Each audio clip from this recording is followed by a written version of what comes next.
আরেকটা কথা, আমাদের নেতা সম্মানিত আমাদের চেয়ারপারসন উনি জানিয়েছেন, ওনার বক্তব্যের সাথে আমি সুর মিলিয়ে বলছি যে আপনাদের এখন ধৈর্য ধরে জনগণের সাথে মিশে তাদের ভালো মন্দ দেখতে হবে।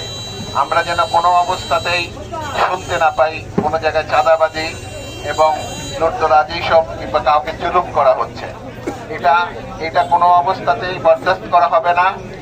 এখানে একদম চুল পরিমাণ কাউকে ছাড় দেওয়া হবে না। আপনাদের এই ধরনের কোনো জায়গায় হলে তাকে আটকিয়ে রাখবেন, আমাদের খবর দিবেন। যাতে সবাইকে বলি শান্তিপূর্ণ অবস্থাতে থাকার, আমাদের কিন্তু সম্পূর্ণ বিজয় এখন আসেনি। আমরা মাত্র একটা ধাপ পার হয়েছি, আমাদের আরো পরবর্তী ধাপ আছে। সেই ধাপে যেতে গেলে আমাদের এখন ধৈর্য ধরে জনগণের সাথে নিয়ে থাকতে হবে। আপনাদের কাছে আবেদন রেখে